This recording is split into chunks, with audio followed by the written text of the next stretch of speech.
अब तक हमने प्रथम प्रश्न पत्र आर्थिक भूगोल के अंतर्गत प्रथम यूनिट से सभी टॉपिकों को कवर किया है। आज हमारे यूनिट सेकंड के अंतर्गत मिट्टी के निर्माण एवं विकास और मिट्टी के वर्गीकरण का अध्ययन करेंगे, जिसमें मिट्टी का वर्गीकरण हम संसाधनों की भांति अलग अलग आधारों पर जो मिट्टी का वर्गीकरण किया गया है उनका अध्ययन करेंगे, जिसमें से प्रश्न पत्र में आपके एग्ज़ाम के अंतर्गत जो वर्गीकरण पूछा जाएगा उसमें आप इन सभी जो वर्गीकरण के आधार आपको दिए जाएंगे, अगर पर्सनली वर्गीकरण के आधार आपको दिया जाए कि आप मिट्टी का जो वर्गीकरण है वो रंगों के आधार पर कीजिए, उत्पत्ति के आधार पर कीजिए या निर्माण प्रक्रिया के आधार पर कीजिए, तो जिस आधार पर आपको वर्गीकरण कहा जाएगा आपको उसी आधार पर जो वर्गीकरण है मिट्टियों का वो आपको एग्ज़ाम के अंतर्गत लिखना होगा। अगर वहाँ पर आपको आधार नहीं दिया हुआ है, केवल आपको क्वेश्चन में यही कहा गया है कि मिट्टी का वर्गीकरण कीजिए, तब आप अपनी स्वेच्छा से कोई सा भी जो आधार आपके याद होगा, अगर आपके रंगों के आधार पर वर्गीकरण याद है या निर्माण प्रक्रिया के आधार पर है, जिस आधार पर भी होगा आप उसे अपनी स्वेच्छा से लिख सकते हैं। लेकिन अगर पेपर में आधार आपको दिया गया है, क्वेश्चन में पूछा गया है आपको कि निर्माण प्रक्रिया के आधार पर आप मिट्टी का वर्गीकरण कीजिए, तो तब आपको निर्माण प्रक्रिया के आधार पर ही वर्गीकरण करना होगा। तो आज का हमारा जो विषय है वो है हमारा मिट्टी का वर्गीकरण और मिट्टियाँ। मिट्टी एक आधारभूत संसाधन है। पृथ्वी के धरातल पर निवास करने वाले मानव का जीवन मिट्टी पर निर्भर करता है। मिट्टी के आधारभूत संसाधन से तात्पर्य है कि मिट्टी एक ऐसा संसाधन है जिस पर प्रत्यक्ष या अप्रत्यक्ष रूप से बाकी संसाधन आधारित होते हैं। मनुष्य की 3 आधारभूत आवश्यकताएं, जिसमें रोटी, कपड़ा व मकान प्रत्यक्ष या अप्रत्यक्ष रूप से मिट्टी पर निर्भर रहते हैं। सभी जीवधारी किसी न किसी रूप में हरे पौधों पर भोजन के लिए निर्भर होते हैं और ये पौधे अपने भोजन के लिए अधिकांशतः मिट्टियों पर ही आश्रित रहते हैं। यानी हरे जो पौधे हैं वे मिट्टियों पर उत्पन्न होते हैं और उन पौधों पर मानव का भोजन आधारित होता है, जिसके कारण मानव अपने भोजन की आवश्यकताओं को पूर्ण करता है। इस प्रकार दृष्टिगोचर होता है कि पशु पक्षी तथा मनुष्य सभी मिट्टी से अपना भोजन प्राप्त करते हैं। अब अगर मिट्टी का सामान्य अर्थ देखें तो मिट्टी जो है वो असंगठित पदार्थों की एक परत होती है, जिसमें मूल चट्टान के जो अंश हैं वे वनस्पतियों के जो अंश हैं वे उसमें मिले रहते हैं। डॉक्टर बेनेट के अनुसार धरातल पर मिलने वाले असंगठित पदार्थों की ऐसी परत जो मूल चट्टान व वानस्पतिक अंश के संयोग से बनती है मिट्टी कहलाती है। अधिकांशतः मिट्टी की उत्पत्ति सैलों के विखंडित चूर्ण से होती है। शिलाखंड तथा अन्य सेल विभिन्न शक्तियों के आंतरिक और बाह्य प्रभाव से टूटती फूटती रहती है, जिनके फलस्वरूप मिट्टी बनने लगती है। यानी जो मिट्टी है, जो मूल चट्टानों के, अगर हम देखें चट्टान या सेल जो है वो हमारी 3 प्रकार की होती है, जिसमें हमने बीए प्रथम वर्ष के अंदर भौतिक भूगोल के एक पार्ट में सेलों का अध्ययन किया था। तो वहाँ पे हमने देखा था कि जो सेल या चट्टानें होती हैं वो 3 प्रकार की होती हैं, जिसमें पहली हमारी आग्नेय सेलें हैं, दूसरी अवसादी सेलें हैं और नंबर 3 पर हमारी आती है कायांतरित या रूपांतरित सेलें। तो ये जो मूल चट्टानें हैं, इन चट्टानों के विखंडन होने से, इनके टूटने फूटने से जो चट्टान चूर्ण होता है उनका किसी एक स्थान पर जमा होने से और उसमें साथ साथ वनस्पतियों के अवशेष, जीव जंतुओं के अवशेष, इन सभी के मिलने से मिट्टी का निर्माण होता है। अब इन तीनों चट्टानों में भी जो हमारी पहली चट्टान है आग्नेय चट्टान, इसको हम प्राथमिक चट्टान कहते हैं, क्योंकि मान्यता है कि इस पृथ्वी की उत्पत्ति के बाद जो सबसे पहली चट्टानें थी या सेलें थी वे हमारी आग्नेय सेलें ही थी।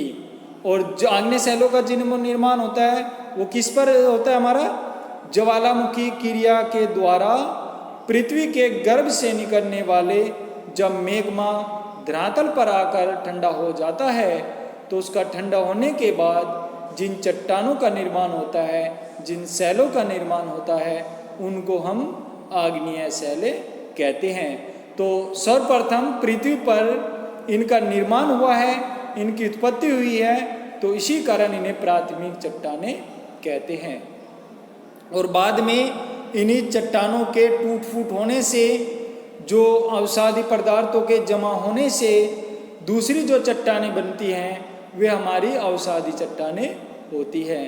और बाद में समय के साथ साथ एक कालांतर में इन चट्टानों में दबाव और ताप के कारण इनके गुणों में जो परिवर्तन होता है, जो रूप परिवर्तन हो जाता है, उसी के जो है तीसरी चट्टानें निर्मित होती है हमारी कायांतरित या रूपांतरित चट्टानें। तो यहाँ पर जो मिट्टी के बारे में बताया गया है कि मिट्टी जो है इन्हीं मूल चट्टानों व वानस्पतिक अंशों के संयोग से मिलकर बनती है, जिसमें मिट्टी जो है वो असंगठित पदार्थ के रूप में एक परत के रूप में पाई जाती है। जलवायु की विभिन्नता एवं वनस्पति के प्रभाव के कारण मिट्टी का रंग आदि इन सेलों से भिन्न होता है। मिट्टी की रचना में इन बाह्य साधनों का आंतरिक साधनों से अधिक महत्व है। यानी जो मूल चट्टानों का रंग है और बाद में जो मिट्टी का रंग है, उन दोनों में विभिन्नताएं मिलती है। मिट्टी का जो रंग है उसमें बलुई मिट्टी, भूरी मिट्टी, हमारी काली मिट्टी, लाल पीली मिट्टी, तो अलग अलग रंगों में इसके जो मिट्टी है वो पाई जाती है।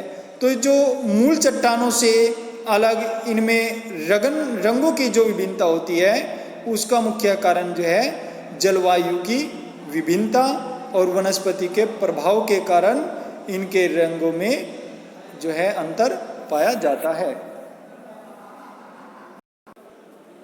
मिट्टियों का निर्माण एवं विकास। अब तो हमने पढ़ा कि मिट्टी कहते किसे हैं, जिसमें हमने देखा कि जो मूल चट्टानें हैं और जो वनस्पति के अंश हैं, इन सभी के मिलने से जो असंगठित परत का निर्माण होता है उसको हम मिट्टी कहते हैं। अब आगे हम इन मिट्टियों का निर्माण एवं विकास के बारे में अध्ययन करेंगे। मिट्टी का निर्माण एवं विकास, यानी मिट्टी का निर्माण किस तरह से होता है और फिर वो अपने वास्तविक रूप में या परिपक्व रूप में किस तरह से मिट्टी का विकास होता है, उसी का अध्ययन हम यहाँ पर करेंगे।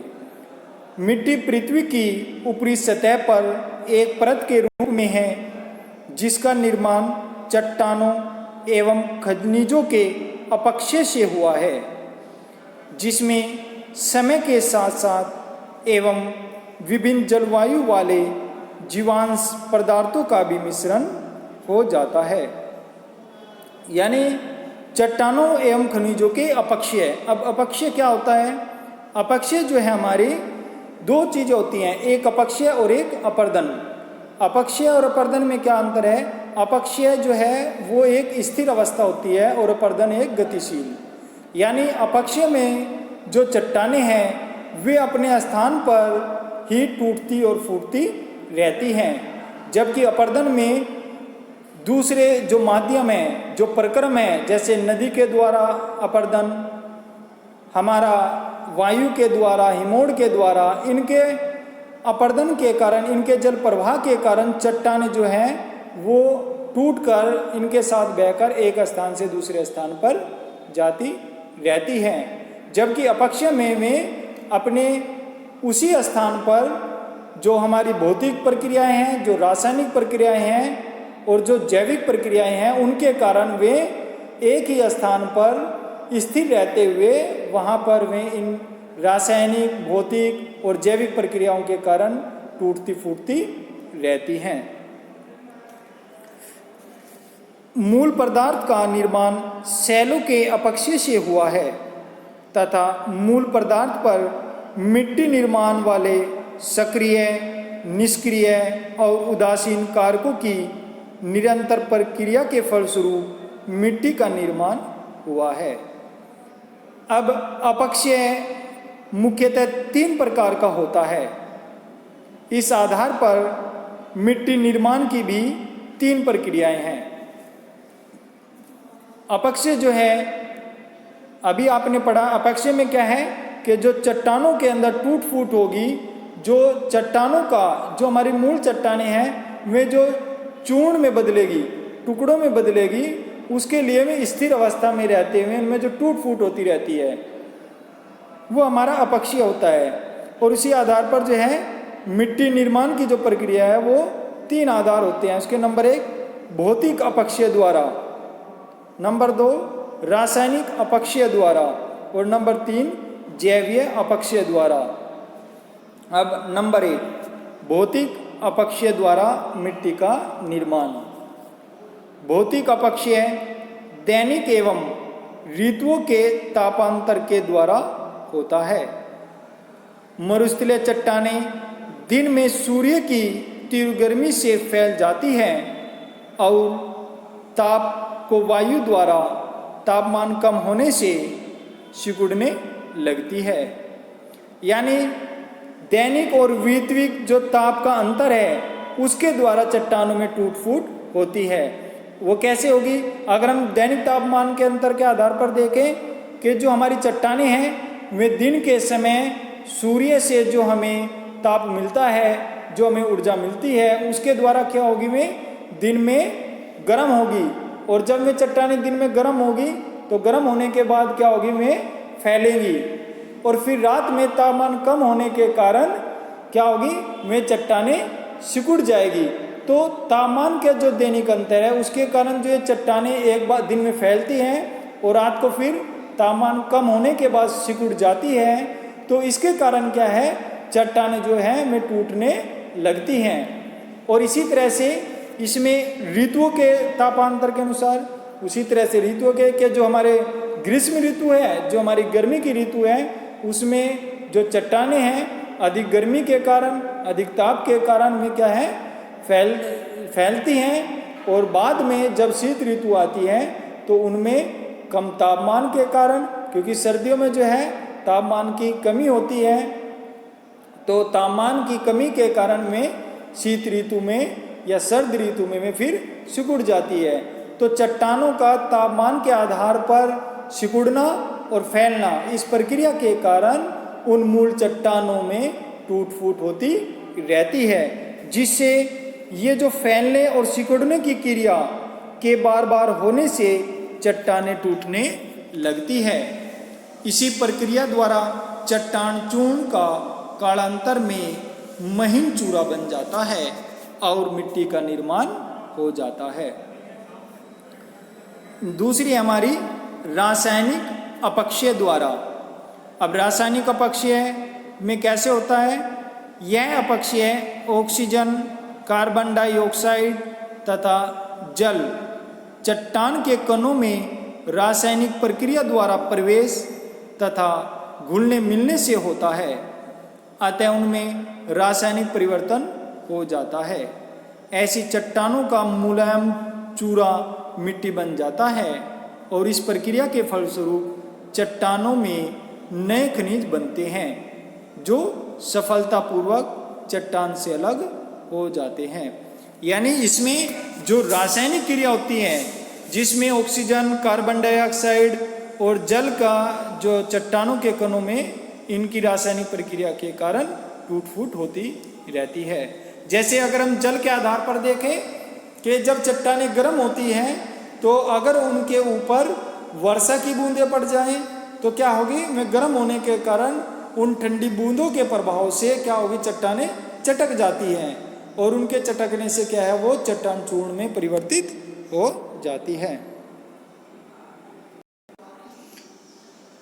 नंबर 3 है हमारा जैवीय अपक्षय द्वारा। जैवीय अपक्षय में क्या होता है? जैसे जो हमारे पेड़ पौधे वृक्ष होते हैं ये हमारे कहाँ होते हैं? मिट्टी के अंदर इनका जो है उत्पन्न होते हैं। इनकी जो जड़ें हैं वो मिट्टी के अंदर होती हैं। तो इनकी जो जड़ें हैं, जब जो पेड़ हैं, वृक्ष हैं, जब वे विकसित होंगे, वे छोटे आकार से बड़े आकार में होंगे तो उसमें क्या होगी? साथ साथ उनकी जड़ें भी जमीन के अंदर फैलती जाएंगी। तो जब वे जमीन के अंदर फैलेगी तो क्या होगा? वे मिट्टी के अंदर दरारें उत्पन्न कर देती हैं। जैसे वृक्षों की जड़ें जो चट्टानों की दरारों में प्रवेश कर उन्हें फैलाती है और कणों के विलग यानी अलग करती है, जिसके परिणाम स्वरूप मिट्टी का जन्म होता है। तो यहाँ पर हमने देखा कि जो मिट्टी के निर्माण की जो प्रक्रिया है वो 3 आधार पर होती है। जैसे अपक्षय के 3 प्रकार होते हैं, तो अपक्षय की प्रक्रिया के कारण क्योंकि मिट्टी का निर्माण होता है तो मिट्टी के निर्माण की जो प्रक्रिया है वो भी 3 होती है हमारी, जिसमें हमने पढ़ा है हमारा पहले भौतिक अपक्षय के कारण, दूसरा हमारा रासायनिक अपक्षय के द्वारा और तीसरा था हमारा इसमें जैवीय अपक्षय के द्वारा। इन सभी के द्वारा मिट्टी का निर्माण होता है। और जैसे इन तीनों अपक्षय के द्वारा जो चट्टान चूर्ण हैं, जो मूल चट्टानें हैं, वो टुकड़ों में बढ़ जाती है, एक चूर्ण के रूप में विकसित होती है। तो अब इनमें जो चट्टान चूर्ण है हमारा, इसमें फिर समय के साथ साथ इनका विकास होता जाता है। इनमें दोनों रूपों में, एक तो जो हमारी अनुपजाऊ मिट्टी है उसमें समय के साथ साथ जो जीव अवशेष है, जो वनस्पति अवशेष हैं, जो हमारे हुमस है, उनका विकास होता है।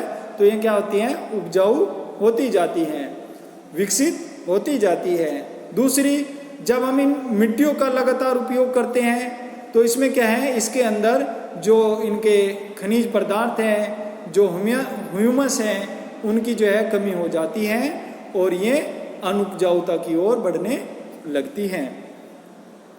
इसी आधार पर रूसी वैज्ञानिक गेरासिमोव मिट्टी की रचना मूल चट्टान से मानते हैं। मिट्टी के निर्माण से मूल चट्टानों की भौतिक रचना और रासायनिक संरचना के अतिरिक्त उच्चावच, ढाल, आकृति और वायुमंडलीय शक्तियों का प्रभाव भी होता है। दीर्घकाल में जाकर भौमिक विशेषताओं और रासायनिक गठन के प्रभाव पर जलवायु की शक्तियों का प्रभुत्व हो जाता है। तदुपरांत वनस्पति, कीटाणुओं, जंतुओं और मानव की क्रिया द्वारा मिट्टी निर्माण कार्य पूरा होता है।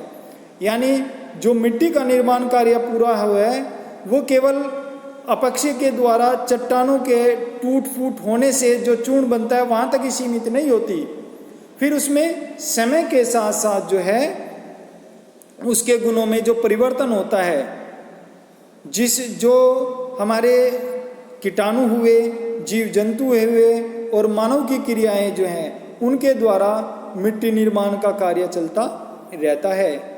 जब वनस्पति और जंतुओं के अवशेष मिट्टी में मिलते हैं तो जलवायु की क्रिया से इस प्रकार का अम्लीय तत्व ह्यूमस उत्पन्न होता है। कीड़े मकोड़े, बिल खोदने वाले जंतुओं, चूहा, नेवला, केचुए आदि मिट्टी को कुरेद कर उसकी रचना में सहायता करते हैं। और इसमें अगर हम देखें, जो किसान का मित्र है वो कौन कहलाता है? केचुआ किसान का मित्र कहलाता है। ये क्वेश्चन भी आ जाता है किसी भी कंपटीशन के अंतर्गत कि किसान का मित्र किसे कहते हैं, तो वो किसान का मित्र जो हमारा केचुआ होता है, क्योंकि केचुआ जो है मिट्टी को बारीक बारीक टुकड़ों में खरीद कर उसको उपजाऊ बनाता है। ये मिट्टी के लिए लाभदायक होता है। मानव कृषि द्वारा मिट्टी का रूपांतरण करता है और अपनी क्रियाओं से भूमि अपरदन को बढ़ाता है अथवा संरक्षण करता है। इस प्रकार भौतिक, रासायनिक, जैविक और सांस्कृतिक कारकों की क्रियाओं और प्रतिक्रियाओं द्वारा या प्रक्रियाओं द्वारा मिट्टी का निर्माण पूरा होता है।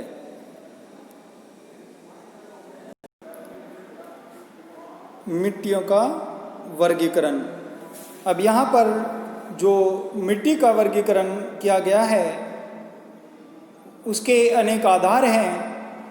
अलग अलग आधारों पर मिट्टी का वर्गीकरण किया जाता है, जिसमें अगर हम देखें कणों की बनावट के आधार पर मिट्टी का वर्गीकरण, रंगों के आधार पर मिट्टी का वर्गीकरण, जलवायु के आधार पर मिट्टी का वर्गीकरण, तो मिट्टी के जो वर्गीकरण है वो यहाँ पर अलग अलग आधार पर किया गया है। जिसमें प्रथम है हमारा मूल चट्टानों के कणों के आधार पर मिट्टी का वर्गीकरण, यानी जो मूल चट्टानें हैं उनके कणों के आधार पर यहाँ पर मिट्टियों का वर्गीकरण किया गया है। नंबर 1 है हमारा मूल चट्टानों के कणों के आधार पर मिट्टियों का वर्गीकरण। मूल चट्टानों के कणों के आधार पर मिट्टी के कण कभी कभी एक दूसरे से इतने सटे रहते हैं कि उनको अलग करना असंभव सा होता है, और कभी ये इतने अलग रहते हैं कि वे मिल ही नहीं पाते।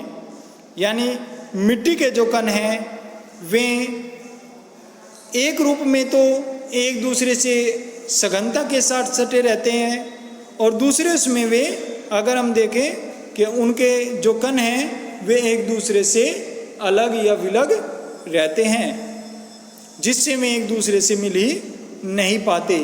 कणों की इस प्रकार की सघनता के आधार पर मिट्टी को 3 वर्गों में बांटा जा सकता है, जिसमें फर्स्ट है हमारा बलुई मिट्टी।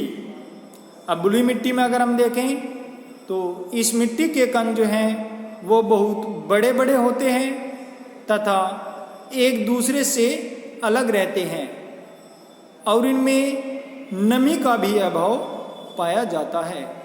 यानी इस मिट्टी के कण बड़े आकार के होते हैं, और बड़े आकार के होने के कारण क्या है, वे एक दूसरे से अलग होते हैं, रहते हैं, और इसी कारण उनमें जो है नमी का भी अभाव पाया जाता है। इस अभाव के कारण कणों के तापमान में बड़ी शीघ्रता से परिवर्तन होता है। नदियों के किनारों की बालू इसका मुख्य उदाहरण है। यानी जो नदियाँ होती हैं उन नदियों के जो किनारे होते हैं उन पर जो बालू यानी जो रेत पाया जाता है वो इसके मुख्य उदाहरण है। ये मिट्टियाँ कृषि आदि समस्त कार्यों के लिए अनुपयुक्त होती है। इन मिट्टियों में कृषि का उत्पादन नहीं किया जा सकता। सेकंड है हमारा चीका मिट्टी। अब जो हमारी बलुई मिट्टी है उसके विपरीत चीका मिट्टी के जो कण हैं वे बहुत बारीक होते हैं और एक दूसरे से चिपके रहते हैं।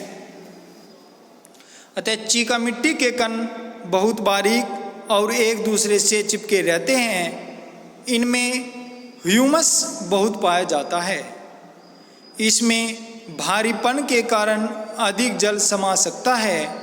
ऐसी मिट्टी की जुताई गहराई तक नहीं हो पाती, क्योंकि मिट्टी के कण अधिक सटे रहने से उनमें हल आसानी से नहीं चला जा सकता और हल उन्हें अलग नहीं कर पाता और पौधों की जड़ें अधिक गहराई तक नहीं पहुंच पाती।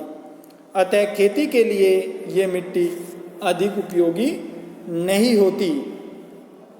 इनमें नमी अधिक होने के कारण इन्हें सिंचाई की भी उतनी आवश्यकता नहीं पड़ती। और नंबर 3 है इसमें, थर्ड है हमारी दोमट मिट्टी। इस मिट्टी में बलुई और चीका दोनों के ही कण मिले रहते हैं। यानी बलुई और चीका के जो दोनों के कण हैं, बलुई के कण कैसे हैं हमारे, बलुई मिट्टी के कण जो है हमें बड़े बड़े होते हैं और एक दूसरे से अलग होते हैं, जबकि चीका मिट्टी के जो कण होते हैं वे क्या होते हैं हमारे, वे बहुत ही बारीक होते हैं और एक दूसरे से चिपके रहते हैं। तो दोमट मिट्टी में बलुई और चीका इन दोनों मिट्टियों के जो कण हैं वे मिले होते हैं। यानी बलुई और चीका मिट्टियों से ये दोमट मिट्टी बनी होती है। यह मिट्टी कृषि की दृष्टि से बहुत ही उर्वरक होती है। इसके कण मध्यम श्रेणी के होते हैं, जो न तो अधिक बड़े होते हैं और न ही अधिक छोटे। कृषि के विकास के लिए जिन तत्वों की आवश्यकता होती है वे इनमें पर्याप्त मात्रा में पाए जाते हैं। अतः यह मिट्टी खेती के लिए अधिक उपयोगी होती है। इस तरह से जो हमारा पहला वर्गीकरण है, मूल चट्टानों के कणों के आधार पर, उस आधार पर अगर हमने देखा है कि ये 3 प्रकार की होती हैं जिनका भी हमने अध्ययन किया। जिसमें अगर हम देखें, पहली थी हमारी बलुई मिट्टी, दूसरी थी हमारी चीका मिट्टी और तीसरी थी हमारी इसमें दोमट मिट्टी।